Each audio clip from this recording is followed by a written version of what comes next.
देखिए sir, next में अपने लोग करेंगे सर एक्टिविटी रेशियो।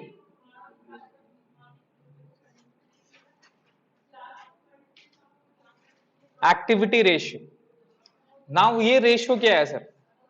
अब देयर आर सम रेशियो जो कोई related to any particular part से नहीं है सर।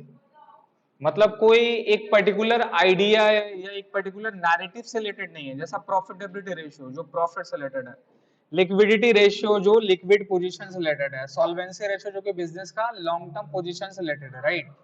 ये एक्टिविटी रेशियो को बोलते हैं कि जो एक पर्टिकुलर कोई विजन या कुछ पर्टिकुलर एरिया नहीं है सर, ये स्पेसिफिक है। क्या है ये?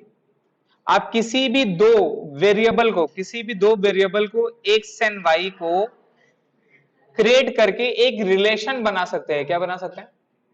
उस रिलेशन, वो स्पेसिफिक रिलेशन जो बनाएंगे वो क्या, एक पर्टिकुलर एक्टिविटी है। क्या एक पर्टिकुलर एक्टिविटी है, इसलिए इस रेशियो को एक्टिविटी रेशियो बोलते हैं। इन शॉर्ट में जो रेशियो आपका प्रॉफिटेबिलिटी, लिक्विडिटी, सॉल्वेंसी में फॉल नहीं करेगा, वो कहां पे फॉल करेगा? Activity ratio. क्लियर है? कुछ कुछ इंपॉर्टेंट इसमें से रेशियो है जो कि अपने लोग ऑल्सो एनालाइज करते हैं बिजनेस को समझाने के लिए कि भैया बिजनेस का पोजीशन क्या चल रहा नहीं चल रहा। एग्जाम्पल के तौर पे इसमें सबसे पहला जो आता है ना, उसको बोलते हैं इन्वेंट्री टर्नओवर रेशियो। इन्वेंट्री मतलब स्टॉक, स्टॉक या तो फिर इन्वेंट्री टर्नओवर रेशियो से।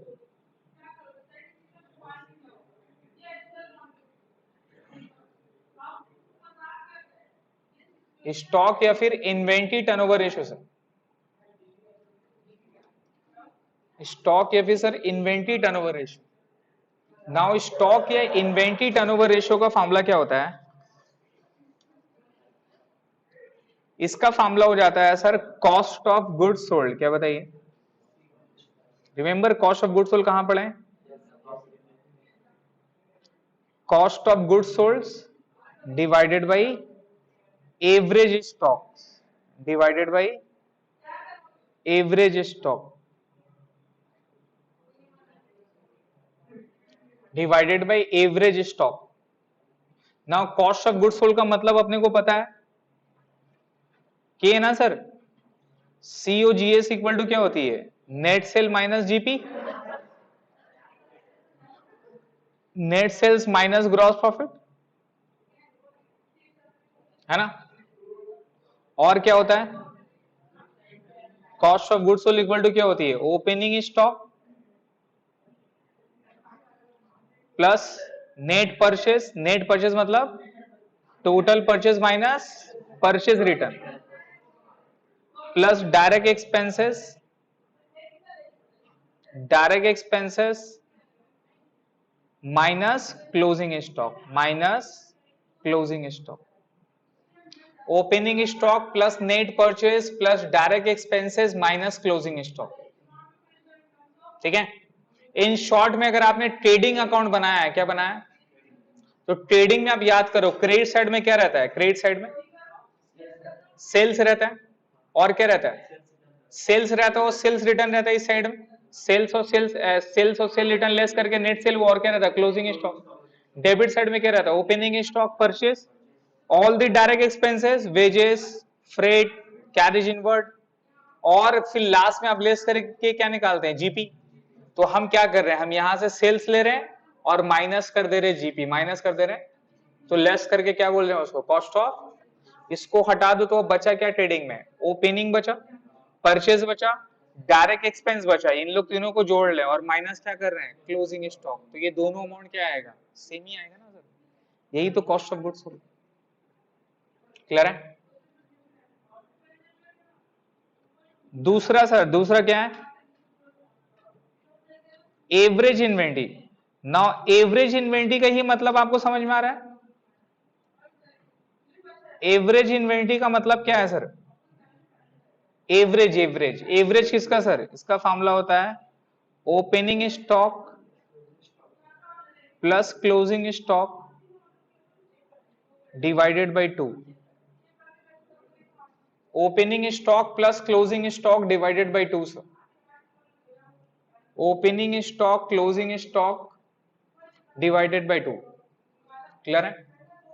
इसमें याद रखिएगा कभी कभी क्लोजिंग स्टॉक नहीं देता है या ओपनिंग गिवन नहीं देता है। If no opening stock is given, if no opening stock is given, अगर क्वेश्चन में आपको ओपनिंग स्टॉक गिवन नहीं है,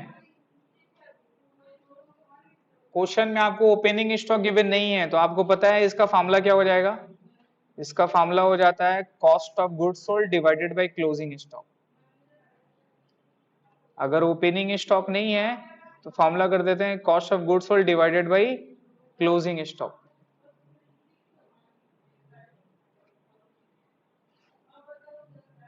ठीक है, cost of goods sold divided by closing stock. इससे अपने को ये समझ में आता है कि भाई हमारा जो बिजनेस जो अपने लोग कर रहे हैं, सपोज मैंने टोटल 12 लाख का माल तैयार किया और मेरा स्टॉक 2 लाख का है। कितना लाख का है? इसका मतलब at the end of the period में मेरे पास 2 लाख का स्टॉक बन रहा है एक बार रोटेट करके। तो इसका मतलब क्या हो रहा है कि भैया मैंने कितने बार अपने स्टॉक को इस तरह से रोटेट किया होगा। तो 12 लाख करने के लिए मैंने रोटेट कितनी बार किया होगा? 2 लाख कर करके मैंने 6 बार किया, तभी तो 12 लाख हुआ। तो this is my inventory turnover ratio, मतलब इन्वेंटरी को रोटेट कितना बार किया मैंने? तो 6 बार किया। समझ में आ रहा है? इसका मतलब क्या हो रहा है कि मेरा टोटल से लेके मैन्युफैक्चरिंग करने तक का, क्या बताइए, टोटल बाय से लेके मैन्युफैक्चरिंग करने तक का, मैन्युफैक्चरिंग नॉट सेल, मैन्युफैक्चरिंग करने तक का टाइम मेरा कितना लग रहा है? 2 महीना लग रहा है। इससे क्या समझ में आया? टोटल से लेके मैन्युफैक्चरिंग करने का टाइम कितना लग रहा है? 2 महीना लग रहा है। ऐसा 2 महीना समझ में आता है? अब ये मन से मेरे को समझ में आएगा कि अगर मैं इस कंपनी में पैसा अगर लगाऊंगा तो कितने महीने के बाद मैं इसे रिटर्न होने का कुछ उम्मीद कर सकता हूं, या मैं अगर पैसे अभी लगाऊंगा तो मेरे को पैसा वापस कब मिलेगा। क्लियर है? इसमें से याद रखिएगा एक और, इसमें से पॉइंट आपको याद रखना है, इन्वेंटरी होल्डिंग पीरियड। क्या बोलते हैं? या फिर होल्डिंग पीरियड भी इसको बोलते हैं। आप लिखे स्टॉक या फिर इन्वेंटरी होल्डिंग पीरियड। ये होल्डिंग पीरियड अपने लोग इसके साथ निकालते हैं। ये होल्डिंग पीरियड बेसिकली बताता है कि जो 6 टाइम था ना सर, ये 6 टाइम आप कैसे निकालें? 12 लाख डिवाइडेड बाय 2 लाख, मतलब 12 लाख का कॉस्ट ऑफ गुड्स सोल्ड और एवरेज स्टॉक 2 लाख था, तो टोटल कितना निकल गया? 6 टाइम्स। 6 टाइम का मतलब कितना महीना बोलते हैं? 2 महीना। ये 2 महीना कैसे निकला?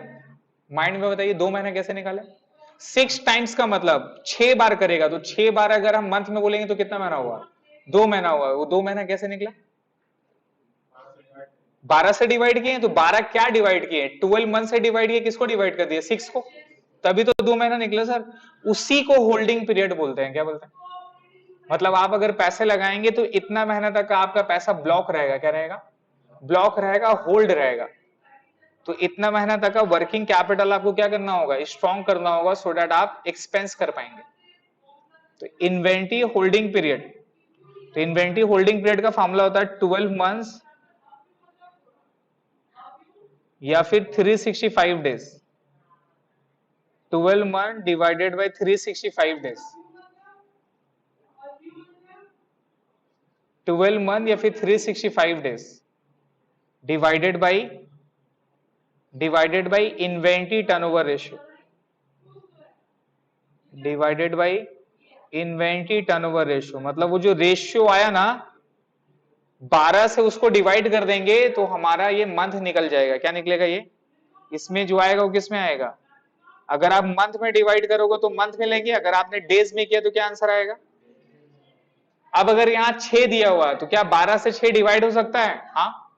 अब अगर यहाँ 7 टाइम्स आ गया तो 6.5 टाइम्स आ गया, तब 12 लेंगे क्या? तब क्या लेना होगा? 365 डेज लेना होगा। अप्रोक्स मंथ में कभी अप्रोक्स नहीं होता है सर, ऑलवेज अप्रोक्स में होता है, डेज में होता है। अब 3.67 मंथ आ रहा है, क्या 3.67 मंथ लिखेगा भैया? 6-7 मंथ का मतलब क्या होता है? क्लियर हो गया? चीज समझ में आने वाला फॉर्मूला?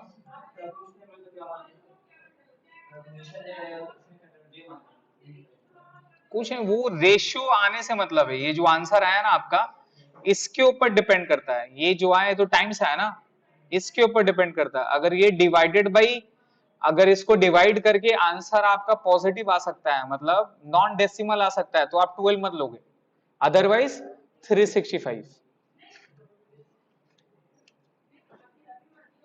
सेकंड पे लिखे थे, वो था फर्स्ट, उसका होल्डिंग उसके साथ कवर हो गया। नंबर 2 पे जो रेशियो उसको बोलते हैं ऐसा डेटा टर्नओवर रेशियो।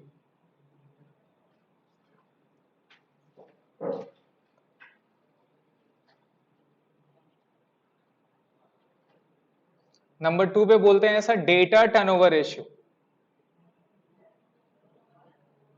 ठीक है,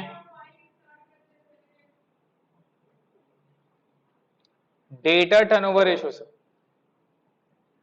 नाउ डेटा टर्नओवर रेशियो का फॉर्मूला क्या होता है? इसका फॉर्मूला होता है क्रेडिट सेल्स। क्या होता है sir?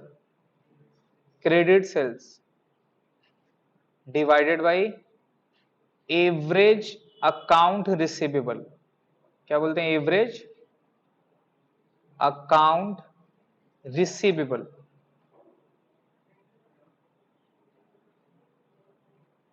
Credit sales divided by average account receivable sir. Credit sales divided by average account receivable.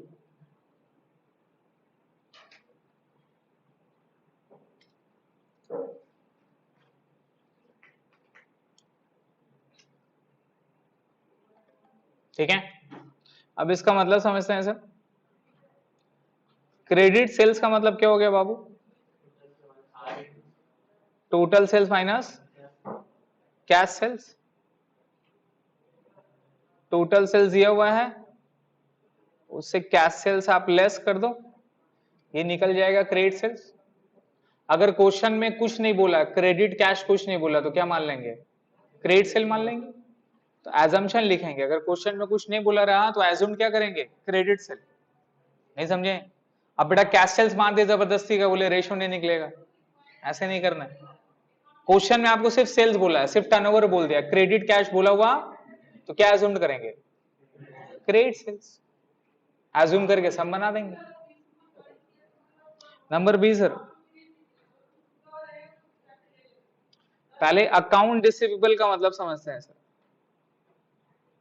Account receivable का मतलब क्या होता है? अकाउंट रिसीवेबल का मतलब होता है ऐसा debtors plus bills receivable. Debtor और बिल रिसीवेबल को जोड़ के अपने लोग अकाउंट रिसीवेबल बोलते हैं सर। समझ रहे हैं? और एवरेज का मतलब क्या हो गया? एवरेज अकाउंट रिसीवेबल का मतलब क्या होता है? इसका मतलब क्या हो गया? ओपनिंग, मतलब opening BR plus debtor plus closing divided by क्या कर देंगे? 2। समझ गए? अगर आपको बीआर दे दिया, सिर्फ डेटर दे दिया, तो क्या करना है? सिर्फ डेटर लेके काम करना है। नहीं समझे? अगर आपको बिल रिसीवेबल के बारे में कुछ नहीं बोला रहा तो क्या लेना है? फिर सिर्फ डेटर लेके काम करना है। बट एवरेज अकाउंट रिसीवेबल में दोनों आ सकता है सर। अब क्वेश्चन में आपको बिल रिसीवेबल नहीं बोला तो बिल रिसीवेबल 0 होगा, इसका मतलब।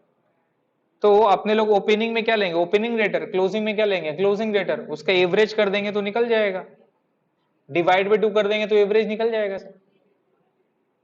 क्लियर है? तो सपोज मैंने 15 लाख का सेल किया और मेरा डेटर 3 लाख रुपए। कितना लाख रुपए? इसका मतलब क्या हुआ? मैंने 5 टाइम्स रोटेट किया, तो डेटर टू टर्नओवर रेशियो का मतलब कितना टाइम्स रोटेट हुआ? 5 टाइम्स रोटेट हुआ। कितना टाइम्स? 5 टाइम्स। इससे क्या निकलता है? इससे मेरे को निकलता है सर एवरेज कलेक्शन पीरियड। क्या निकलता है? इससे जो हमारा पीरियड निकलता है उस पीरियड को बोलते हैं average collection period.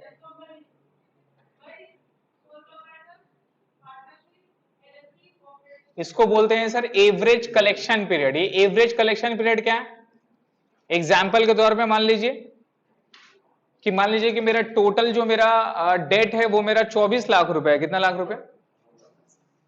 Sorry, total मेरा क्रेडिट सेल 24 लाख रुपया, डेटर मेरा 2 लाख रुपया। डेटर कितना है? लेकिन मेरा सेल कितना हुआ? 24 लाख। तो क्रेडिट सेल ऊपर में 24 लाख रहेगा, नीचे में डिवाइडेड बाय क्या करेंगे? एवरेज 2 लाख कर देंगे। तो 24 लाख डिवाइड बाय 2 लाख कितना होता है? 12। मतलब 12 टाइम्स, मतलब मैंने 2 लाख करके ऐसे 12 बार किया होगा, तब जाके मेरे को टोटल कितना हो गया? 24 हुआ ना। आप चीज समझ रहे हो? मतलब मैंने 2 लाख का बेचा होगा, फिर उसने पैसा दिया होगा, फिर दिया होगा, फिर बेचा होगा, फिर किया होगा, इस तरह से करके ना सेल होता है भाई। तो टोटल सेल, क्रेडिट सेल मेरे पास कितना है? 24 लाख। और एट द एंड में मेरे पास डेटर कितना बचा हुआ है? 2 लाख का बचा हुआ है। तो इसका मतलब मैंने कितनी बार रोटेट किया होगा इस तरह से करके? 12 बार किया होगा। अब 12 बार का मतलब अगर मैं 12 मंथ से डिवाइड कर दूंगा, डिवाइड बाय 12 को, तो आंसर कितना आएगा? 1। इसका मतलब 1 महीना, 1 महीना में 2 लाख, 2 महीना में 2 लाख, 3 महीना में 2 लाख, इस तरह से 12 महीना में मैंने कितना किया? 24 लाख। इसका मतलब डेटर हमको कितना महीना में पैसा देता है? 1 महीना में पैसा देता है। तो ये कलेक्शन पीरियड कितना निकल जाएगा? 1 महीना निकल जाएगा। चीज समझ में आ रहा है? अब अगर ये कलेक्शन पीरियड का फॉर्मूला क्या हो जाएगा बताओ? सेम फॉर्मूला, 12 मंथ्स या फिर 365 डेज डिवाइडेड बाय क्या हो जाएगा बताओ? Data turnover ratio. Data turnover ratio sir, that is 12। अगर यहां पर मेरा आंसर 12 टाइम्स आया, कितना आया? तो 12 से कट ही आएगा ना सर। तो 12 डिवाइडेड बाय 12 कर लेंगे, तो 1 महीना समझने में इजी होता है। अब अगर ये 13 टाइम्स रहता तो क्या लेते? तब 12 करते हैं, तो 365 डिवाइड बाय 13 करते हैं, तो डेज में आ जाता। चीज समझ में आ रहा है? तो अब ये जो पीरियड मेरा 1 महीना है प्लस होल्डिंग पीरियड 2 महीना है, इसका मतलब क्या हुआ? इसका मतलब क्या हुआ बताइए? दोनों को मर्ज करके मतलब बताइए क्या हो रहा? इसका मतलब सामान खरीदने से लेके सामान बेचने तक का मेरे को पूरा बनाने में कितना टाइम लग जाएगा? 2 महीना। फिर उसको बेच के पैसा निकालने में कितना टाइम लगेगा? 1 महीना। तो इसका मतलब टोटल सामान बनाने से लेके मेरे पास वापस पैसा आने तक कितना लगेगा? 3 महीना। और ये 3 महीना का मेरे पास कोई कैश, मतलब मैं सामान खरीदूंगा और सामान को फिर हम बेचने के बाद पैसा रिकवर करने में मेरे को 3 महीना टाइम लग जाएगा। तो इसका मतलब ये 3 महीना मेरे पास कैश का क्रंच रहेगा। तो 3 महीना में जितना भी खर्चा है मेरा, जिसको लिक्विडिटी पोजीशन बोलते हैं, जिसको वर्किंग कैपिटल बोलते हैं, क्या बोलते हैं? तो जितना वर्किंग कैपिटल हम जो निकालेंगे, अगर वो 3 महीना का वर्किंग कैपिटल मेरे को हर हाल में रखना पड़ेगा। मतलब 3 महीना का सैलरी, 3 महीना का रेंट। अरे भैया पैसा कब दीजिएगा? जब आएगा तब तो। आप अभी सामान बनाना चालू कर दिए, पैसा आता है तो 3 महीना लग जाएगा, तो 3 महीना तक खर्चा नहीं करिएगा आप। तो 3 महीना का रेंट रखना होगा, 3 महीना का सैलरी रखना होगा, 3 महीना का जितना भी एक्सपेंसेस है वो रखना होगा, इलेक्ट्रिसिटी रखना होगा, इंप्लॉय का खर्चा रखना होगा, जितना भी वर्किंग कैपिटल के लिए जितना भी एक्सपेंसेस है, सब 3 महीना का एज अ रिजर्व मनी आपके पास रखना पड़ेगा। सो दैट यही पैसा आप रखेंगे, पैसा आएगा रोटेट करेंगे, पैसा आएगा रोटेट करेंगे, तो बिजनेस आपका स्मूथ क्या होगा? किसी भी बिजनेस स्टार्ट करने में there are 2 types of capital which is required. Number 1 which is known as fix capital. पढ़े आप लोग? क्या पढ़े? फिक्स कैपिटल मतलब ये जो एसेट्स, तामझाम, जमीन मकान खरीदने में, बिल्डिंग बनाने में, इक्विपमेंट खरीदने में, तो ये सारा जितना भी आप देख रहे हो यहाँ जो सराउंडिंग में है, जो लैपटॉप वगैरह है, this are what? Fix capital. This are what? Fix capital. ये आपको करना पड़ेगा, ये आपका एसेट्स है, ये आपका जिससे आप काम करोगे, जिससे आप यूज करोगे, राइट? बट उससे भी कहीं ज्यादा इंपॉर्टेंट होता है वर्किंग कैपिटल। क्या होता है? एग्जाम्पल क्या, आप लोग फीस मेरे को टाइम पे देते हैं? आप ही लोग से लेते हैं क्या? टाइम पे फीस देते हैं क्या? बहुत कम लोग हैं। फीस टाइम पे मिलता है क्या? नहीं देते हैं ना सर। बहुत सारे स्टूडेंट लोग आ रहे हैं, जा रहे हैं, फीस नहीं दे रहे हैं। तो आपको क्या लगता है कि आप लोग जो फीस लेट से देते हैं, तो हम जो अपने टीचर को पे आउट करते हैं, उनको भी लेट से करेंगे? मेरा जो रेंट है, इलेक्ट्रिसिटी बिल है, ये सारा भी लेट से पेमेंट होता है। तो वहां जो मेरा पैसा लग रहा है, विच इज जो मेरा रियलाइज हुआ नहीं, बट आई हैव टू पे, this is what my working capital. समझ में आया? तो माथा में रखिएगा ये चीज। और ये सारा रेशियो अपने लोग किस लिए कर रहे हैं? ताकि रेशियो से एनालाइज कर पाते हैं कि भैया कितना महीना तक का पैसा मेरे को संभाल के रखना है। और ये सारी चीजें दोनों को ऐड करके वर्किंग कैपिटल निकाल के, इसका पीरियड निकाल के टोटल अमाउंट देखते हैं कि उसके पास कैश एंड कैश इक्विवेलेंट है या। अगर cash and cash equivalent working capital का टोटल रिक्वायरमेंट का मुताबिक मिल गया, तो भाई साहब उससे अच्छा कंपनी नहीं है, हमको मेरा हीरा मिल गया। क्यों? जहां उसको पैसा का जरूरत पड़ेगा, उसके पास कैश एंड कैश इक्विवेलेंट इतना है, बेटा मुंह में फेंक देगा ले। समझ में आया? लीजिए, एक तो अच्छा एडवाइस दे दिए हीरा खोजने का तरीका। गलती से निकल गया है। तो लोग जब बेटा पैसा कमाएगा ना कंसल्टेंसी फीस देगा सलाम को। ये सब चीज पढ़ाने का बात नहीं था, समझ गया, ये सब पढ़ाई का बात नहीं था। थर्ड में आइए, क्रेडिटर्स टर्नओवर रेशियो सर।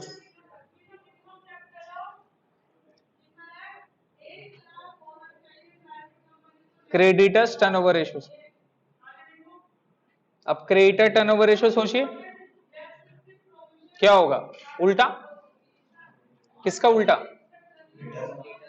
तो क्या फॉर्मूला हो जाएगा,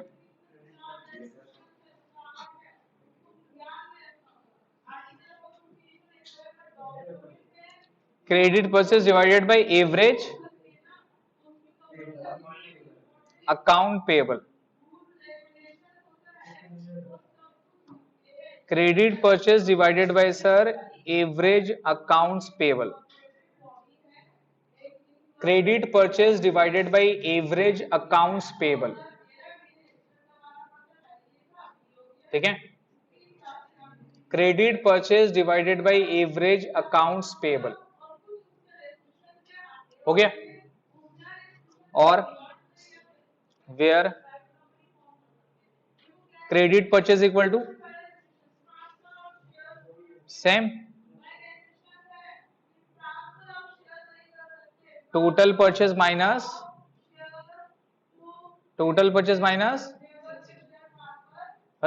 कैश परचेज ना भाई, total purchase minus cash purchase, clear है।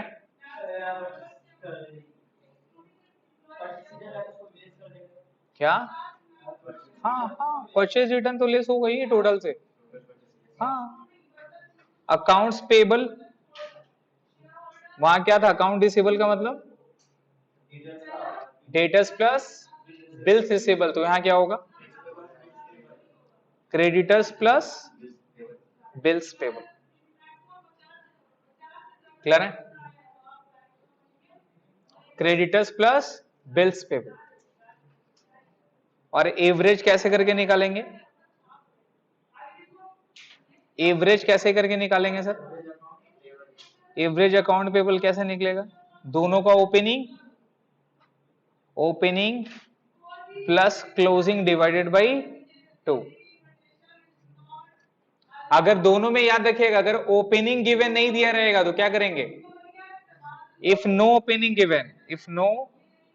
ओपनिंग गिवन, अगर ओपनिंग बैलेंस गिवन नहीं है sir, if no opening balance where given, अगर क्वेश्चन में आपको ओपनिंग बैलेंस नहीं गिवन दिया रहेगा तो फॉर्मूला क्या हो जाएगा sir, credit purchase divided by creditors plus bills payable, divided by creditors plus bills payable, जिसको अकाउंट्स पेबल बोलते हैं।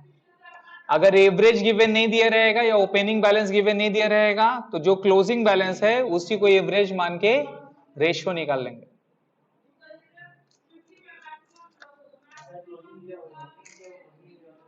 ऐसा नहीं रहेगा, ओपनिंग रहेगा क्लोजिंग कैसे नहीं रहेगा बाबू, ये तो वही बात है, लड़का पैदा हुआ लेकिन मरेगा नहीं, पॉसिबल है।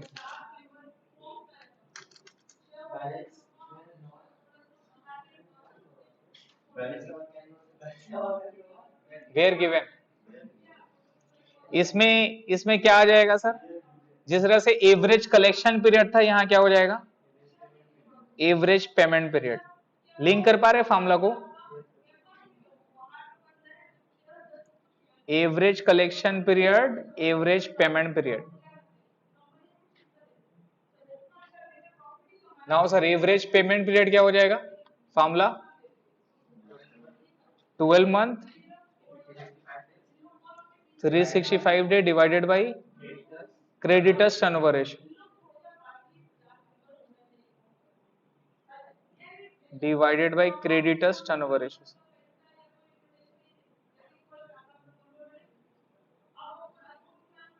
क्लियर है sir, divided by creditors turnover ratio sir. ठीक है, कोई प्रॉब्लम? इसके अलावा कुछ कुछ छोटा छोटा रेशियो है जो आपको याद रखना है।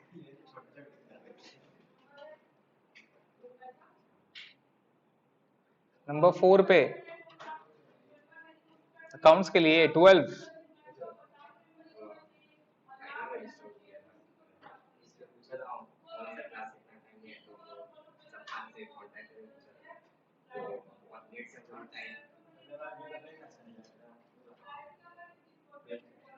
बैठ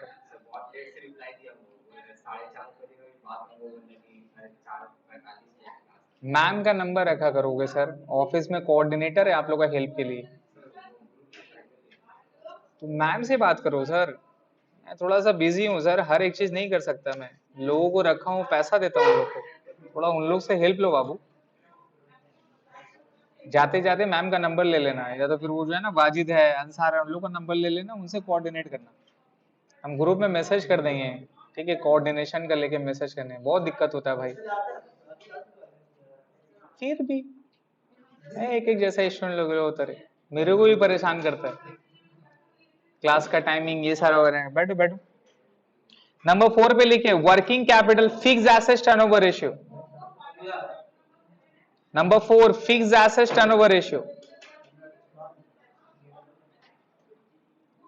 fix assets turnover ratio sir. अब यहां से फॉर्मूला थोड़ा सा उल्टा है बाबू। फिक्स एसेट्स टर्नओवर रेशियो, इसका फॉर्मूला होता है टर्नओवर। टर्नओवर का मतलब क्या होता है? Net sales. क्या मतलब होता है ना sir? Turnover divided by fix assets. Turnover divided by fix assets, जो भी आएगा टाइम्स में आएगा सर। सिर्फ प्रॉफिटेबिलिटी वाला परसेंटेज में था, बाकी सब टाइम्स या तो ओरिजिनल फॉर्म में, रेशियो का फॉर्म में। क्लियर हो गया? Fix asset turnover ratio. Number 5 पे लिखे working capital turnover ratio.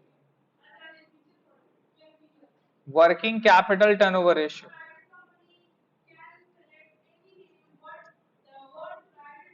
Working capital turnover ratio क्या फॉर्मूला में आएगा? नेट सेल्स डिवाइडेड बाय, सोचो, वर्किंग कैपिटल। खत्म। ये सब फॉर्मूला नाम से समझ में आएगा दोस्त। Net sales divide by working capital. देखिए और कौन कौन सा तुम लोगों को बताना है।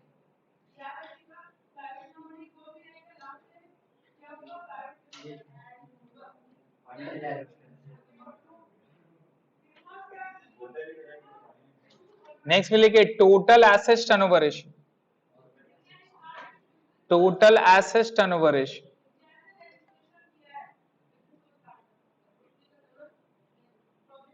अगर रेशियो में डाउट रहेगी तो ऊपर में बहुत सारा सबका रेशियो, उसके साथ एग्जांपल भी गिवन है आपके मैट में, उसको रिफर करिएगा। Turnover divided by total assets, ठीक है sir. Turnover divided by total assets. Next में लिखिए सर नंबर 7 पे capital turnover ratio. Capital turnover ratio, capital turnover ratio क्या फॉर्मूला हो जाएगा? Turnover which is net sales. क्या मतलब होता है इसका? Divided by capital employed, divided by capital employed.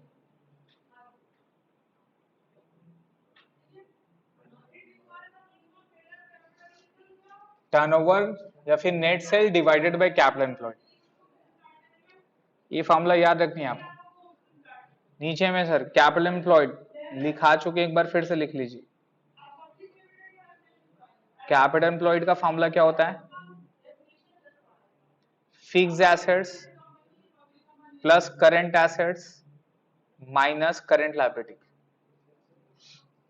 Fixed assets plus current assets minus current liability.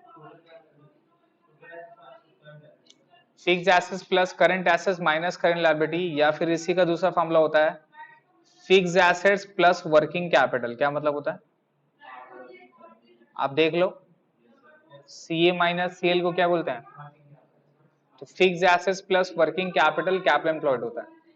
इसका दो अप्रोच होता है, ये एसेट्स अप्रोच है, कौन सा अप्रोच है,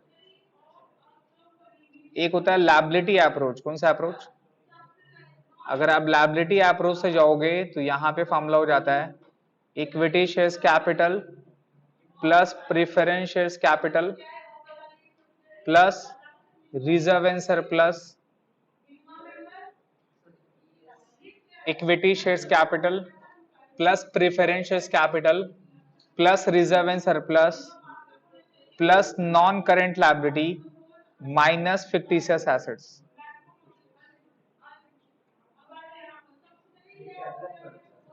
कैपिटल एम्प्लॉयड, आप पूरा बैलेंस शीट देखिए वही सेम है, जो एसेट साइड को छोड़ के बच गया वही यहां आ गया। एसेट साइड में फिक्स एसेट्स करंट लायबिलिटी लिए तो बचा क्या, एसेट फिक्टिशियस आया वो यहां लेस हो गया, और बाकी करंट लायबिलिटी को छोड़ के पूरा आ गया ना सर। तो ये दोनों इक्वल टू क्या होगी, सेम होगा, ये एक फार्मूला हो गया और ये भी मेरा एक दूसरा फार्मूला हो गया। इसी का ऑल्टरनेटिव में क्या है, ऑल्टरनेटिव में एक शॉर्ट वाला याद रखिएगा, शेयर होल्डर्स फंड, क्या बताइए, शेयर होल्डर्स फंड अपने लोग पढ़े है ना sir, share holders fund plus non current liability plus क्या, इक्वल टू कैपिटल एम्प्लॉयड होता है।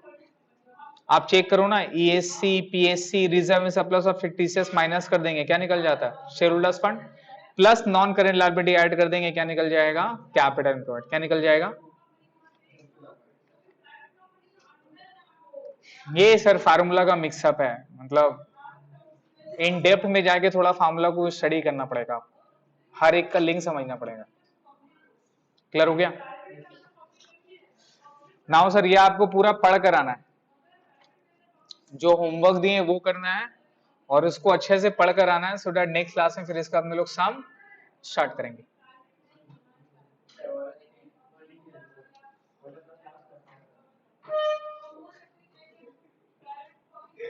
आज क्लास नहीं, उसके बाद वाला हो सकता है।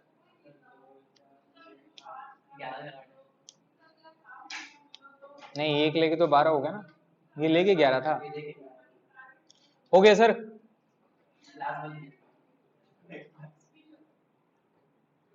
ये जो रेशियो है ना, देखिए ये सारा मीनिंग पढ़िएगा सर, देखिए यहाँ पर लिखा हुआ है इस तरह से, देख रहे हैं, हाँ ये मीनिंग पढ़िए, ये सारा का मतलब क्या है, फिक्स एसेट्स का मतलब क्या है, स्टॉक टर्नओवर रेशियो का मतलब क्या है, ये मीनिंग नहीं पढ़िएगा ना तो फिर रेशियो का मीनिंग कभी समझ में नहीं आ पाएगा।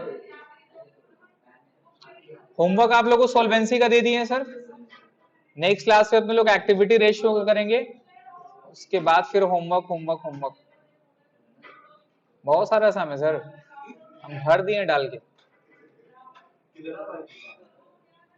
10 शायद, फिर कंप्लीट